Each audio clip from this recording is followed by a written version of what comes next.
যায় পরিস্থিতি সামাল দিতে দেশ থেকে উড়িয়ে আনা ইমরুল কায়েসকে। জীবনে প্রথমবার যখন 6-এ ব্যাট করতে যাচ্ছেন তখন মরুর চোরাবালিতে বাংলার ব্যাটিং অর্ডারের অর্ধেকটা তলিয়ে গেছে।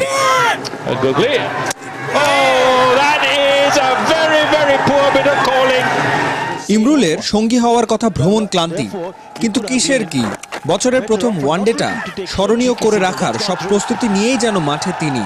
ষষ্ঠ উইকেটে রেকর্ড 128 রানের জুটি মাহমুদুল্লাহর সাথে। শুরুর দিকে সাইলেন্ট কিলারকে সঙ্গ দিয়ে গেলেন নীরবে, 21 ওভারে নেমে উইকেটে থাকলেন শেষ পর্যন্ত। তার আগে অবশ্য রিয়াদ কাজের কাজটা করে গেছেন। ক্যারিয়ারের 20তম হাফ সেঞ্চুরি টেনেছেন 74 পর্যন্ত, 3-4 আর 2-6। ইমরুল যখন মাঠ ছাড়ছেন হার না মেনে, নামের পাশে তখন 72। আফগানদের শুরুটাও টাইগারদের মতোই, 20 রানে হারিয়েছে প্রথম উইকেট। মুস্তাফিজের কাটারে কাটা পড়েছেন ইনশানুল্লাহ।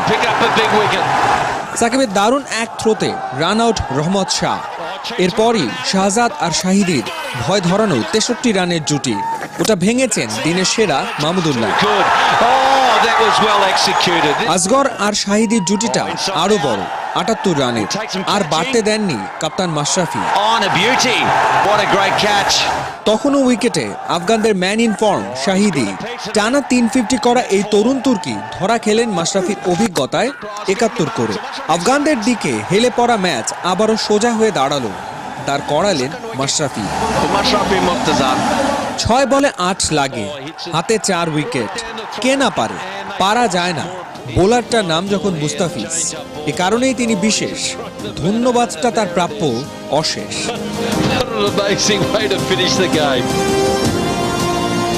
ইমরুল কায়েস এবং মাহমুদুল্লাহ রিয়াদের অনবদ্য ব্যাটিংয়ের পাশাপাশি মুস্তাফিজের দুর্দান্ত শেষ ওভারে বাংলাদেশ টিকে থাকলো এশিয়া কাপে আফগানিস্তানকে হারিয়ে।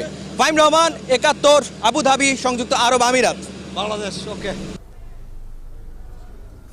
ফুল ক্রেডিট টু মুস্তাফিজ। ম্যাচ শেষে সংবাদ সম্মেলনে মুস্তাফিজের প্রশংসায় ম্যাচ সেরা মাহমুদুল্লাহ রিয়াদ।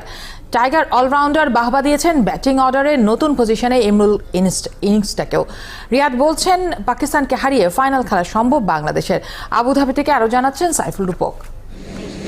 বড় কথা, এশিয়া কাপে টিকে আছে বাংলাদেশ। পেন্ডুলামের মতো ঘুরতে থাকা ম্যাচে মুস্তাফিজের ম্যাজিকে আফগান বাধা টপকেছে টাইগাররা। তবুও প্রশ্ন উঠেছে নানা জায়গার। ব্যাটিং অর্ডারের রদবদল, টপ অর্ডারদের ব্যর্থতা, বোলারদের নাজুক অবস্থা, সব প্রশ্নের উত্তর জানবো পোস্ট ম্যাচ প্রেস কনফারেন্সে। যেটা ভালো লাগছিল যে অনেক সময় আমরা 6 বলে 9 রান বা 6 বলে 8 রান করতে পারি না, তো আজকে আমাদের বলার ওরা ডিফেন্ড করেছে। আমাদের পার্টনারশিপটা ইম্পর্টেন্ট ছিল, বাট 6 বলে 8 রান ডিফেন্ড করা এত ইজি না। আর মুস্তাফিজ যেভাবে করেছে ইট ওয়াজ কোয়াইট আউটস্ট্যান্ডিং। আমার আর ইমরুলের জুটিতে আমাদের যেটা চিন্তা ছিল যে আমরা হয়তো বা রশিদকে উইকেট দিব না, we go deep and we see till the end. এটা আমাদের টার্গেট ছিল। আলহামদুলিল্লাহ যে এটা কাজে লেগেছে। এখন শুধু চিন্তা করছি যে আমরা নেক্সট ম্যাচটা কীভাবে আমরা গেম প্ল্যান সাজাবো। বাট তারপরও আমার মনে হয় যে আমাদের অনেক এরিয়া আছে যেগুলোতে আমাদের আরও ইমপ্রুভ করার প্রয়োজন। 26 সেপ্টেম্বরের বাংলাদেশ পাকিস্তান ম্যাচ দাঁড়িয়েছে অঘোষিত সেমিফাইনালে। এই মাঠে পাকিস্তান বাধার টপকালেই ভারতের সাথে ফাইনাল খেলতে পারবে টাইগাররা।